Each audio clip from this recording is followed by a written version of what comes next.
All right, I'm excited to get down to it. Yeah. This is something I've been needing to discuss for a while, and the number of people I know who've seen it is vanishingly minimal.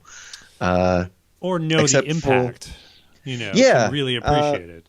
well, it had a different kind of impact on my Doctor Who loving sister Ruth. Um, Her name's Ruth. her name is Ruth. Well, there you go. I mean, she I'm sure she loved it. She loved that we now have Ruth representation Right. in Doctor Who, so that was very exciting to her. But yeah, I mean, the I'm just sort of catching up with all the fan theories based on Fugitive, the Judoon, and it's getting me a little more excited about it than I was when I saw it. Okay. Okay. Well, we'll get into it. Okay, We're gonna go fully into that. I'm not sure if this is the beginning of the show or not. I'm kind of want to experiment a little bit. I should have done a little more is prep. there ever really a beginning with anything Doctor Who Yeah, related? I mean, we are figuring out the new beginning right now with this episode, or maybe I don't know. It's very strange, exactly. but Mm, there's good theories, there's bad theories. We'll get to it all. all right. All right, everyone. You are of course coming in the middle, seemingly, of a conversation about Doctor Who. Always here on Pull to Open, um, the In podcast media where res. Yeah, yeah, the podcast where me, Pete Paschal, and me, Chris Taylor.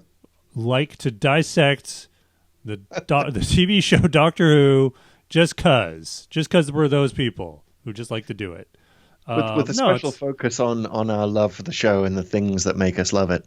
Um, yeah. I don't think we've fully kind of like mm, said why we're doing this, what our history is with the show. Like I used to watch it growing up, like every Saturday night and every mhm, weekday night. Maybe we got over this in the first one, but it's particularly meaningful for me, particularly because it's been going on for so long. It's one of those rare shows that's older than I am, mm, and still going strong.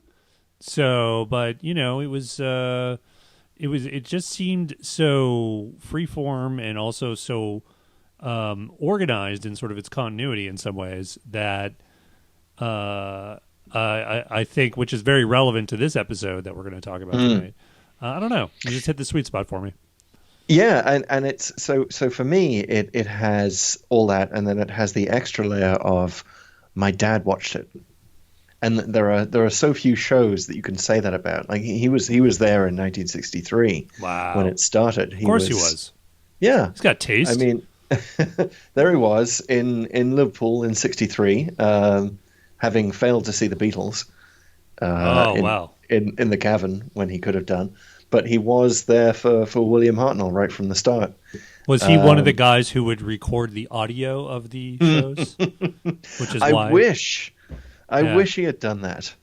which is That why that would we have been. have those audios now, at least, because fans were good at actually recording the audio. So we have the audio snaps of everything, even the lost episodes. I have listened to the like BBC Radio 4 documentaries that come out every time one of these new episodes is discovered, and they always talk to the guy who had the tape recorder in the mid '60s pointed at the TV, and it just I just find that so funny. Like, why would that even occur to anyone to do? But I guess people did it. yeah, I guess they did. I Well, guess that I'm they I'm were. I'm super glad they did. I mean, Yeah, absolutely. we're able to get these animations and stuff now. I haven't. I've been really bad about getting up to speed on those ones. Like Hmm. watching things like I think one of the latest ones is like the Underwater Menace or Enemy of the World or something. Yeah. I watched what was the first Troughton story? Was it Power of the Daleks. Power of the Daleks. They Yeah, released that as an animated movie, and I actually went to the movie theater to see that one. yeah, me too. Nice. And I remember it was right after the election of 2016, and Oh just yes. that added to the palpable air of dread throughout throughout that story. Well, that's Uh, what all of those old episodes banked on because they had like yeah. you had 3 episodes of kind of waiting for something to happen until something Mm. happened, and you just really had to build the suspense. Yeah, but I feel like that gave me such negative associations with the animations that I didn't really want to continue with them. Yeah, they took yeah, they're hit and Mm, miss. But mm. speaking of feelings of dread, if everyone's gotten past them, yes, we're going to segue into current Doctor Who, and one of the latest episodes, one of the most ambitious and perhaps upending of things episodes, Fugitive of the Judoon, which I think is the, I want to say, 5th episode of this season. I don't know. It Actually, is. I'm not sure. Yes. 5th episode. And wow. All I got to say is wow. Okay, so I don't know how you want to do this. 5th episode, let's say 5th episode and 3rd unmissable one, I would say. I feel like you have to watch the Spyfalls. Which you're counting as 2, I assume.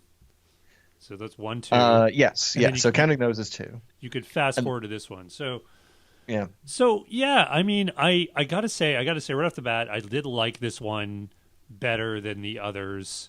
I thought it's kind of even more ambitious in a way, and I don't know, it just kind of worked for me. I thought the flow was good. I thought the dialogue was very clever.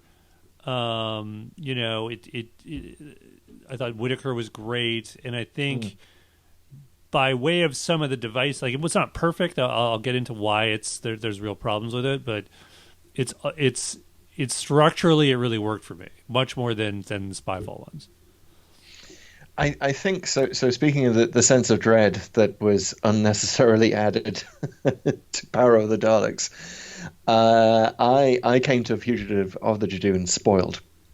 Oh wow! Yeah, that's interesting. A friend of mine, who I shall not name, published a completely spoiler-filled article with spoiler-filled headline and description that I saw on Twitter. Spoiler-filled headline? You can't do that. Yeah, I mean, no, I don't know how long after it was, so it was probably my fault, because I got so disillusioned by Orphan 55, was it? Yes. That I then stopped there for a couple of weeks. You waited too long. Yeah, well, that'll do it. Yeah, that will do it. So I was spoiled, and I kind of wish that I could go back in time and have the experience again without the spoiling, because I think that I lacked the sense of WTF that many people watching this episode would have. Because I knew it was coming. It was one of those situations where I was so intensely interested in what the show was actually going to be like, knowing the spoiler, that I had dreams about it. Wow. You know, I had dreams about fake versions of the show, of like how it would get to this reveal. Interesting. Anything cool happen in those dreams? Were they preferable to the thing you saw on screen? No, I think on screen it got to pretty well. I liked the lighthouse scenes. I thought that was kind of appropriately spooky, the way they did that, and the slow unearthing of it, of the TARDIS. Well, why don't we take it sort of from the top? So I really liked the characters right away, the characters of Ruth and Lee when they're introduced. And so like they make you like them, right? They're these sort of regular folks. They have this very kind of nice banter. Lee right off the bat is a little weird, you know, and you kind of know something's up. You know, and then even the guy in the coffee shop sort of points out he's a little weird, so you know something's going to happen.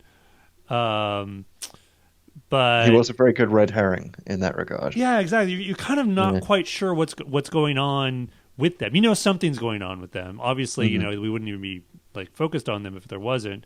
But you like Ruth right away. Yeah. And who doesn't sympathize with a tour guide, you know, having to ply their trade? Well, and I got to say, I liked that when they switched to the TARDIS crew, they addressed, to some extent anyway, exactly what we were sort of complaining about when we were talking about Spyfall, which is that the Doctor has been affected by this. Off screen, she has been stealing away and leaving. Like, even though that they haven't shown that, I think that was just kind of written in. I did like, they're like, okay, she's really, really troubled by this. And she actually treats them like, she's a bit of a jerk to them for a bit. She's like, oh, you don't know me. I'm thousands of years old, or something like that.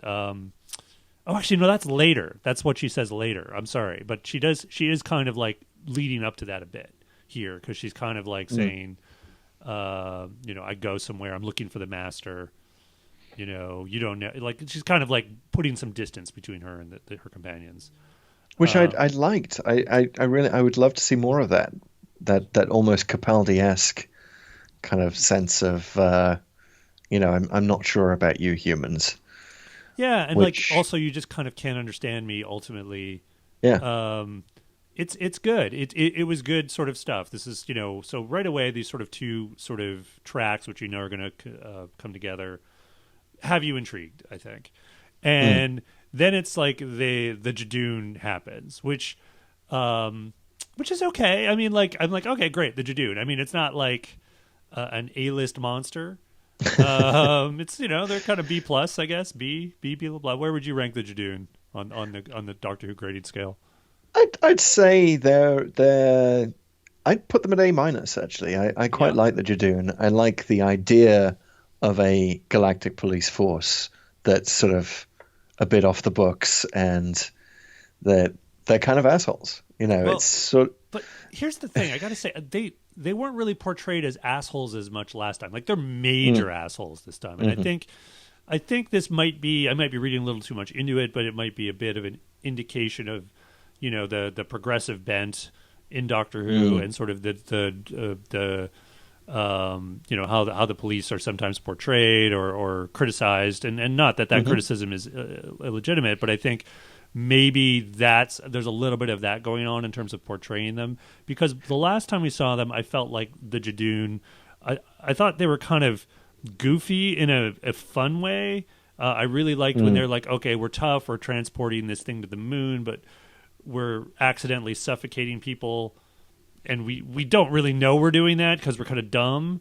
And then they were cataloging everyone, right? And they did a little more of that this time, which was kind of funny last time, because they would just go, "Oh, you're human," and they'd take a felt pen and literally like, mm. "Okay, X on the back of your hand," which was just I thought was hilariously low tech the last Yeah, time. So there's kind of a bit of a goofiness to them, and this that time they're was that was Smith and Jones, right? The Smith and first Jones, outing. right? And then this time they're just kind of mean. I mean, there's a little Mm, bit of that goofiness, and then but there's the nice old lady who tries to run away, and they vaporize her, and the guy in the coffee shop, and they vaporize him.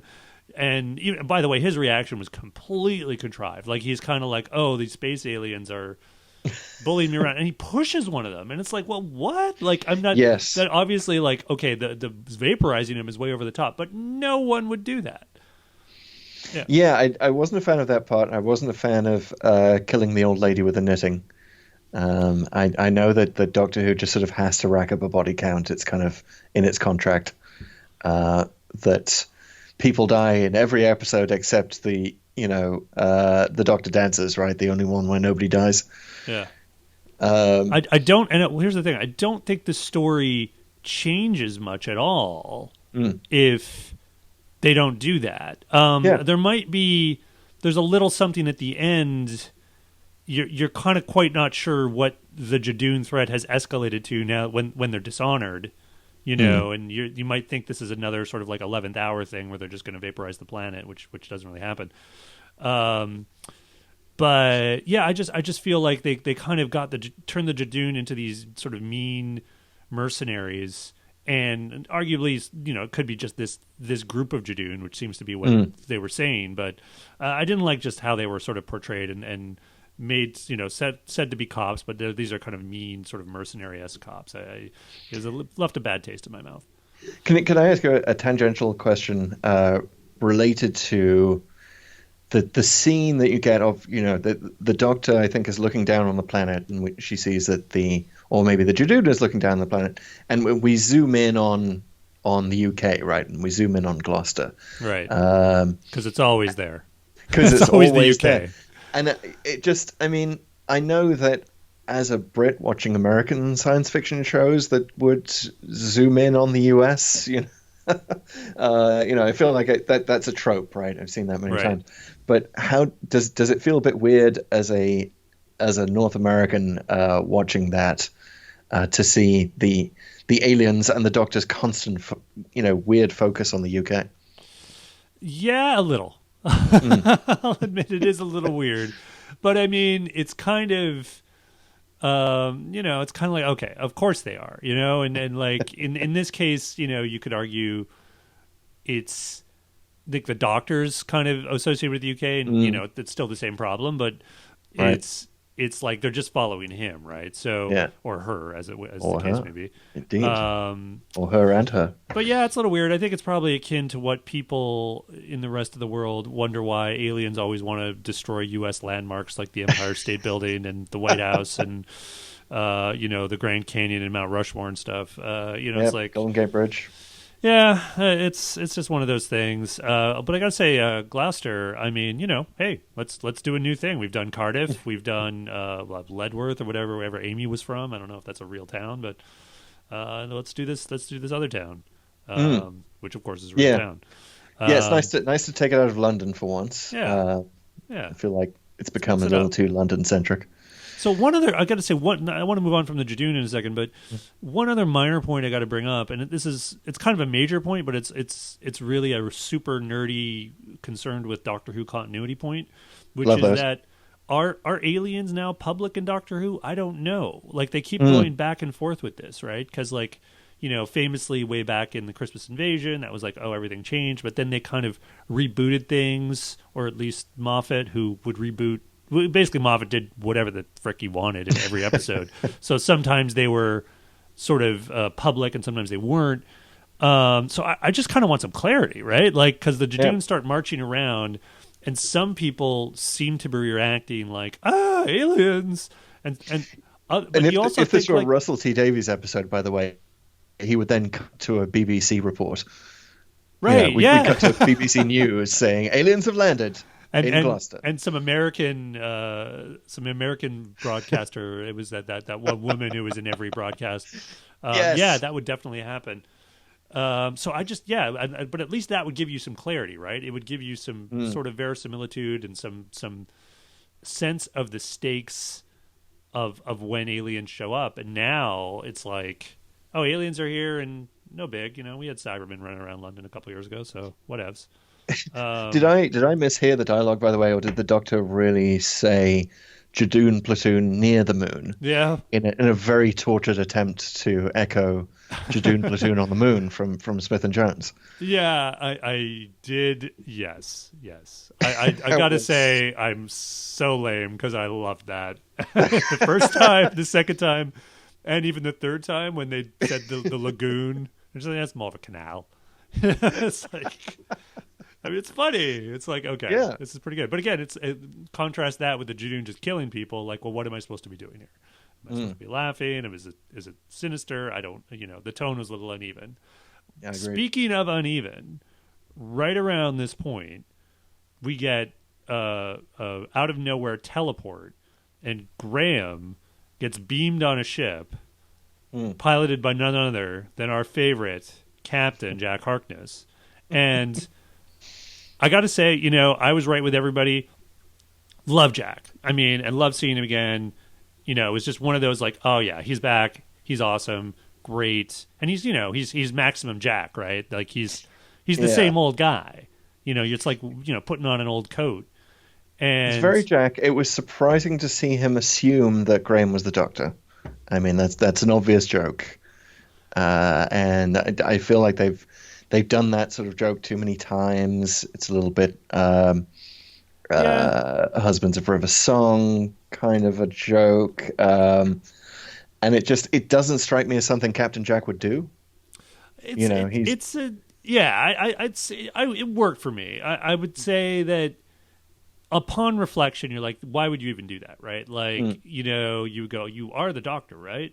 Okay, did I get it right? You'd kind of like check your work, whereas he just kind of assumes for the joke that he is. I mean, I'm not sort of party to Captain Jack's proclivities, and we all know that he will chase just about anything that moves. But of the entire TARDIS team, possibly since the 2005 reboot, I think Graham is probably the one he would go for the least. He's least interested in this guy, so it's kind of weird that he picked him up. I don't know. I think Graham's kind of handsome. He's all right. He's got clearly carries a comb. He certainly does. I mean, maybe it's just that sort of, I've been in so many kind of working men's clubs and pubs and seen men who comb their hair exactly like that. It's a very 50s style. It's very redolent of old Britain. So maybe I just have a personal aversion to that. But yeah, that was a little bit. So I'll tell you my number one problem with bringing Captain Jack back, and the reason that I was sort of wincing all the way through it, is that he is still supposed to be immortal. Right. He is still a fixed point in time. That's correct. And that's why I felt like it was a good thing to have him walk away at the end of Last of the Time Lords, and the last you see of him, the last you sort of think of him, is that he is going to one day transform into the face of Bo somehow. Well, he came back for 2 seconds in, what was it, the end of time? Oh, yes. Yeah, so he was dating Alonzo for a minute. Yeah. And then he was in Torchwood for like ever. He was. But then that all, I mean, when was the last Torchwood? Let's see, 2012, I want to say? 2012. So I felt like you 2011? still get away with that. But this Captain Jack is clearly older. Yes. They haven't invested in any of the Martin Scorsese de-aging technology. Yeah, it's always been really unclear about that, because he did say in like Last of the Time Lords, like, I'm still aging, but I'm a fixed point in time. And then you sort of get the sense, that's how he turns into the face of Bo, right? He just gets older and older, but stays alive. But then, they sort of semi-retcon that with Torchwood, where he jumps around and he ages at one point like another 100 years or something by living through the 20th century again. And he's still Jack. So, yeah, they're trying to have their cake and eat it too with him. Yeah, they I don't want to take anything away, by the way. I don't want to take anything away from John Barrowman, who looks fantastic. Oh, of course. Yeah. Great job, John. In as far as he's concerned, he gets A+ for trying to still look like the Captain Jack of old. Yeah. So my only issue with all the Captain Jack stuff in this episode is that it has nothing to do with the story. Like, minor issue, yes. Yeah, it's like, well, what? I think it's kind of cool that he doesn't meet her. I think all that stuff is cool, but all he does is beam the companions out and talk to them and be, handsome and fun while doing some sci-fi stuff with a console, and then he conveys that sort of foreshadowing line about the Cyberman for the season finale. So that's fine. It's just like, it's so clumsy. And I will say this, because I gotta say, I really liked a lot of what Whittaker was doing when they were cutting to her and her scenes. And it honestly, to me, it showed the weakness of the current format, because basically for Whittaker to shine, to have a really good sort of second half of the episode, we had to get rid of all the companions. Yep. you know? So it was a perfect illustration of what you were talking about the last time. That the three companions, especially in this situation for this Doctor, is just too much. And I will say that I did like them in moments. When the Doctor was negotiating with the Judoon to sort of go in and deal with Ruth and Lee, I was like, she was very doctorish. I loved her dialogue, and just going like, I've got the psychic paper and I'm this, and we need 10 minutes, and the Judoon's like 5, and she's like, well, give me 7. No, he's like 4. No, I'll take 5. And yes, better take the lift. That was yeah. There was some nice sparkling dialogue in this, and Graham and Yaz it wasn't Graham, it was Ryan and Yaz, both very good, sort of helping out. But then they go away, and you're kind of happy because they're like, okay, now the Doctor and Ruth are alone together. And there's a lot of sort of back and forth. There's moments that you talked about the lighthouse. It's very creepy because it is just the two of them. Like, the Doctor actually it feels like she's in danger. Yeah. So that was really good. One of the things I liked about their dialogue after the reveal is that all of a sudden it becomes like the classic 2 Doctors meeting in a 2+ Doctors episode, right? Where they're kind of snarky with each other. Yeah. in that classic Doctor 2 and Doctor 3 way, from the Three Doctors. You know, Yeah, the doctor gets a little peeved with himself often, or herself, or just yes, doesn't like sharing the oxygen. It almost yeah, becomes like a presidential debate. Why yeah. I don't know why When that was on Ruth the list. was when Ruth was a mystery to be solved, then the Doctor's super intrigued in her. But as soon as Ruth becomes another Doctor, there's that sense of like, no, I am the only Doctor in the village. Yeah, I got to say, Yeah, okay, so we were talking about it. Let's talk about the reveal, yeah, and so the moment in the chameleon arch, and I was kind of guessing that. So here's the thing: I did mm, not go in spoiled. The only tease mhm. I had was something on Instagram that was along the lines of, "You thought Spyfall or you thought the Master reveal was big? Wait till you see tonight's episode." And I was like, "Okay, all right, Instagram."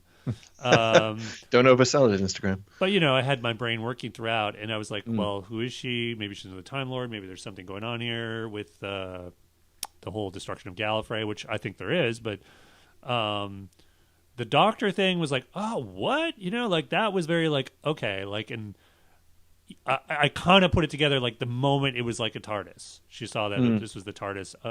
Like, huh? It's like, oh. Like, how does that work? And could it be?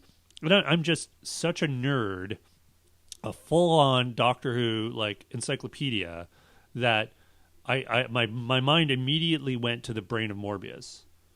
Now, if you're Of course. unfamiliar, I'm not sure if you ever saw it, but it's an old school Fourth Doctor episode, and it's about this Time Lord. Anyway, long story short, this evil Time Lord and the Doctor get into a mind fight with some machine, and on the machine, he's basically they're kind of going back in time. They're showing it's obviously Tom Baker's fighting with this guy, and they show a picture of John Pertwee and Patrick Troughton and William Hartnell, and then Morbius is taunting him, and he keeps saying like, you know how old are you, Doctor? How long have you lived? Back to your beginning. And they show more faces, Mm, and there's like another face, and they're all these just guys, right? And so, famously, the production crew of that episode, they freely admitted they were trying to imply there were other Doctors before right. the first Doctor, and they just used some like backroom guys who were like producers or APs and stuff. Uh, Yes. I love that. So Brain of Morbius is a weird one for me because it's one of those episodes that I feel like I know the main points of it, and especially this, which is sort of the main reason it's still famous today, without ever having actually sat down and watched any of the episodes. And maybe we could do this in a future edition of Pull to Open. But I remember Brain of Morbius being kind of cool, and I remember yeah, it is a fine example of Doctor companion appeal with him and Sarah. Like it's textbook Doctor Sarah Jane, mm. which one of the things that makes it so great. But anyway, back to sort of Is the Sisterhood of Khan in that one, or is that something else? yes, first Yes, appearance of Sister of Karn too. yes. A lot of fan theories around that. So in this case, like I was like, okay, so she's probably an earlier incarnation of the Doctor that for some reason we don't know.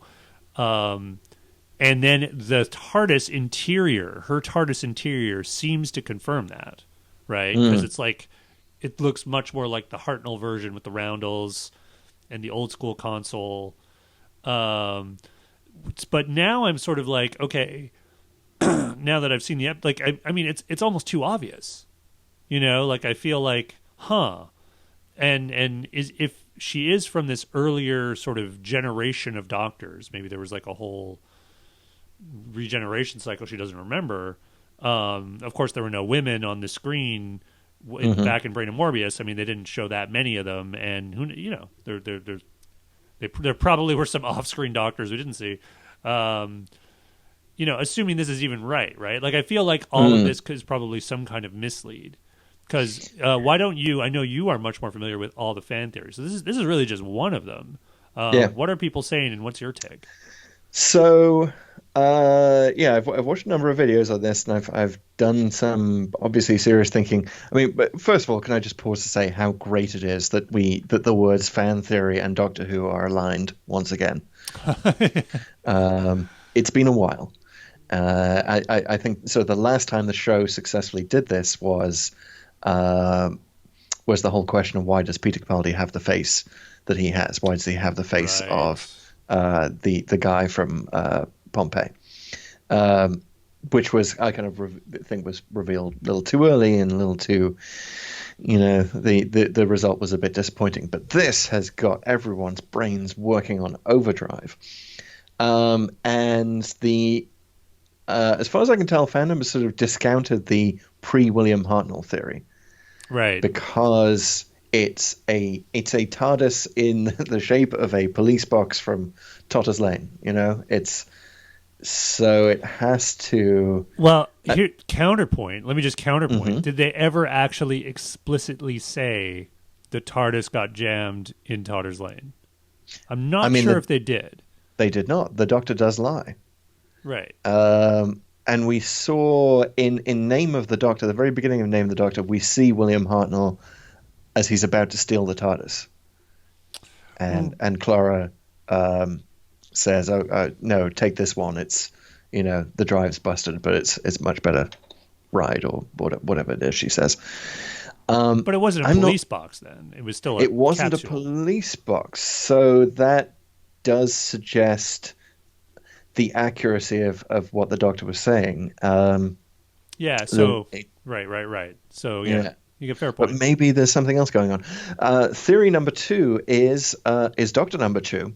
Theory number two is that we are post-war games. Gotcha. Because we never saw Patrick Troughton turn into John Pertwee.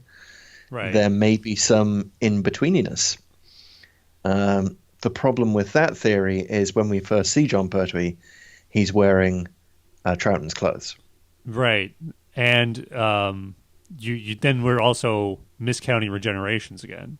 Yeah. So that's I feel like one. people are sort of landing on it not being inside the usual regeneration cycle, and they're leaning more towards a Valeyard-like explanation.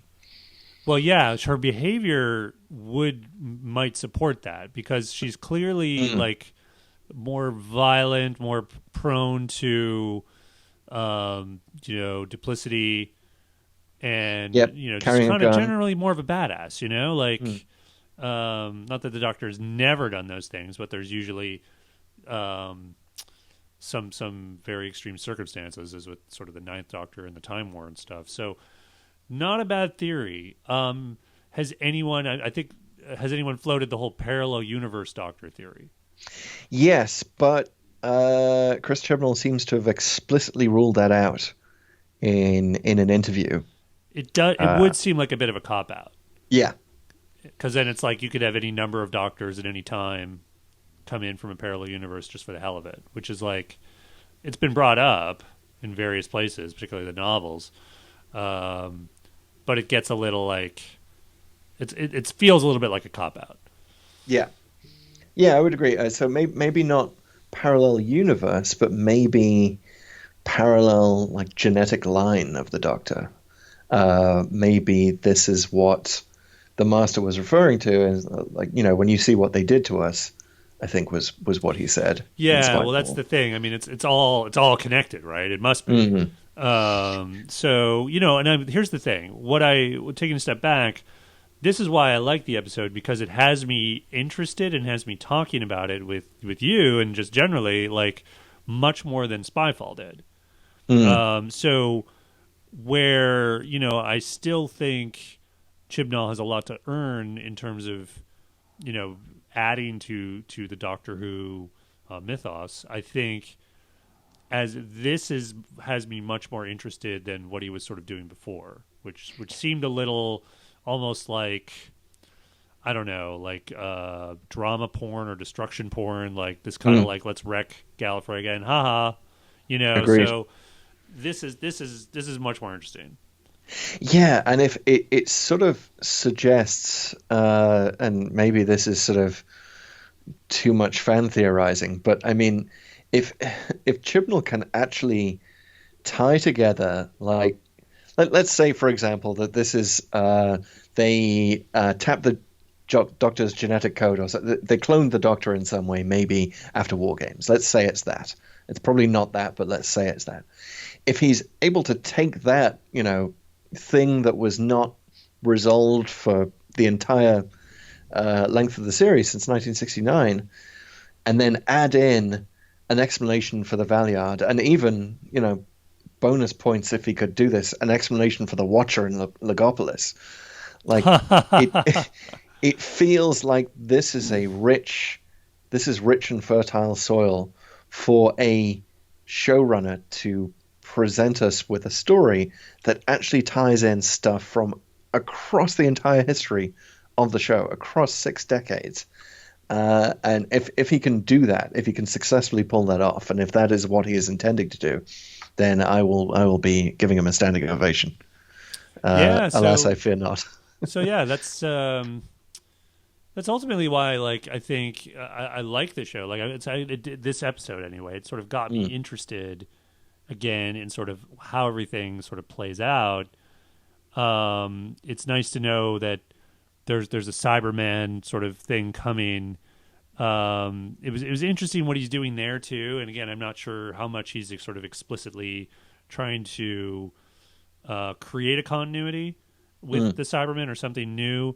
I feel like, again, this is a big weakness of Moffat, was it was all over the map. He had no respect for continuity, just threw everything out. Certainly not with the Doctor, but never with the monsters. He rebooted the Daleks constantly. The Cybermen were super boobs in one episode and super formidable in another. If he's doing something here where it's because he talks not just about beware the lone Cybermen. There's an empire. They were an empire in ruins, brought down to nothing. They talk about, and Jack even refers to some alliance, and it's all very good. And I had Moffat done that, meaningless, right? Who cares? He's just saying this stuff for the episode because he thought it sounded cool. Whereas with Chibnall, I have a little more of an open door of okay, maybe he's going to do something with that and actually stick to it, and it's not just sort of window dressing for lines for Jack to say. Yeah, it's interesting. I don't know if the finale of a series has ever been foreshadowed in the same way with the lone Cyberman thing. I mean, there have been many instances of we're leading up to the finale, and jigsaw pieces are falling into place. That's sort of a feature of New Who, but not to the point of explicitly calling out a monster that's going to be in the finale. Yeah, and it's one of those things I think sort of also acknowledging just the way things are made today. I mean, of course we know the Cybermen are coming back and everything's leaked, and they teased it even in the season teaser, so there's no reason to keep it a secret. You ever could. Yeah, turn that into lemonade. Yeah. This is it's a great example of that. So back to some of the episode stuff. What did you think of Gat? Gat, yeah, not really in it enough to be interesting, I think. Agreed. Again, I found what she was saying more interesting than her. I thought it was actually very clever when she said, just in terms of the episode, where she's like, "Do I have to spell it out for you?" And I was like, "Yeah, kind of." Yes, I mean, I'm still not following. I gotta say, yeah. Yeah, go ahead. It is a little difficult because there are 2 doctors in that scene, and that, as you say, sucks all the oxygen out of the room. So Gat didn't have a lot to work with, and we're still sort of figuring out what's going on. We're still thinking about that TARDIS. We're trying to figure out, what they're all Gallifreyan. What is going on? So she as a character just doesn't really have any room in there to breathe. Well, yeah, and then she vaporizes herself, which you saw coming a mile away, which could have been better. But it's I don't know. It's still giving me hope about where this whole thing is going with respect to Gallifrey. Here's a detail I got to say I hated about the episode. I hate that everyone was teleporting all over the place all the time. They've really got to cool it on the teleporting. I mean, it's like it was worse than Star Trek. Stop it. That is such because it actually makes you think, well, why don't they just teleport all the time? You know, why isn't everyone just beaming whatever they want right where they want it to be, whenever? You know, I would be happy with a full-on teleportation ban in all science fiction. Agreed. You know, we now know that it would just create a copy of you. You don't have to kill the original copy. It brings up too many questions. Just don't use it. It's too easy a device. Yeah, way too easy and lame, and just stop it. I totally agree. Fails to suspend disbelief at all in this modern era. And then there's the sort of the closer in the episode, the button where she's kind of with the companions, and again, I liked the powerfulness of that scene, and I think Whittaker, I gotta say, like, this is probably the best she's been. I really liked her dialogue. I really liked her. There's a line she says to Ruth when she's still Ruth. You know, I've never been a fan of growing up, which I thought was like just a nice line, very doctorish again. Very doctorish. And then her thing at the end, like, there's a couple beats. There's the bit where she's mean to the companions, but then is sort of won over by them. And they're great in their, like, pledging their loyalty to her. But again, I love the Cybermen. I just love that they're given some respect, even though they don't appear. Like, when they tell her about Jack's warning, they ask her what the Cybermen are, and she gives them a lot of credit. Like, she's like, they're terrifying, and you know they're up there with the Daleks, and they're always somewhere waiting. You know, like she's clearly, like, affected by them in ways like a formidable villain and monster should affect her. And it's sort of setting the scene of, like, the Cybermen, as in not the weird Mondos versions that we last saw, right? In Twice Upon a Time, or just the occasionally boobish falling apart from a punch like Cybermen, which were kind of here and there in the Moffat era and other eras. It's just like, if these are A-list villains, people should act like it. And I feel like the Daleks usually have that, and Davies certainly established that. The Cybermen sometimes get a little the short shrift, so I was happy to see them given the respect they're due. My problem with the end of the episode, and maybe you can help me recap exactly what happens here, but Ruth does dismiss the Doctor awfully quickly. There's a bit, there's a moment of get off my ship. There's, I'm just going to drop you back. The incuriosity on her part is very weird. Agreed. Because that's the one thing that we know about the Doctor, is that she is always curious about things. And for her to not be curious about what appears to be a future version of herself, I feel like that could have been... Like, I get it. Okay, you're not going to bring her back in the next episode, but it could have been dealt with a little bit more believably. Yeah, I mean, there's no reason for there to run off. Like, 100%. There's a massive mystery that the two of them need to solve, and they just don't. Yeah, they're just like, oh, well, this weird. Date didn't work out. Well, we both lived, and the bad guys died, so... Yes, what swipe else? left on that, Doctor. Yeah. Not very well thought out. So, again, I think there was a lot to like about this episode. I on the whole, thought it really delivered. Big flaws with the Jack bits, the teleporting, what we were just talking about. But it's it's more than any other episode. It's probably my favorite Jodie Whittaker episode. I'm really pleased to hear you say that, because it is. It's giving me a new light in which to see this particular episode, and I think I see it more positively than when we started talking. So, well, my duty here is done. I'd better stop talking lest I screw it up. And you guys out there better stop listening lest you keep listening to the next episode, which is probably what your podcast app is going to do if you just keep it running. But the other episodes are great, so why don't you just go on, just keep listening. And if you found this some other way, go ahead and find us on a podcast app. I don't know how you do that. Maybe on social, if we start sharing this stuff on social. And, please like and subscribe and all that jazz. Mash that like and subscribe button. Do it. All right. Shall we say how we could be found? We can be found. Where can we be found? Well, where can you be found? I can always be found at Future Boy on Twitter. That's probably where I spend like 90% of my day. And I'm Pete Paschal. That's Pachal on Twitter.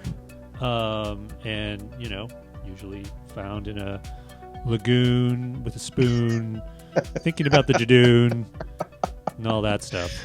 Oh my! I do hope the Judoon can come back someday so that we can keep this thing going. They need to be redeemed, man. They were too mean. They were just too mean. All right, sir. What do you think we should talk about next time? Should we tease it? Well, I've been wanting to talk about Day of the Doctor for some time. Okay, well, yeah, we might save that because I think we could do that. Depending on how much time we have over the next little while, I really want to see how this season ends, and I know the Cybermen are back. So why don't we promise to come back when we've seen the Cyberman episode? That's an excellent idea. We can maybe watch some other Cyberman episodes in the meantime. Maybe you can curate for us your favorite Cyberman. Ooh, I like that. Awesome. Yes. All right, looking forward to it.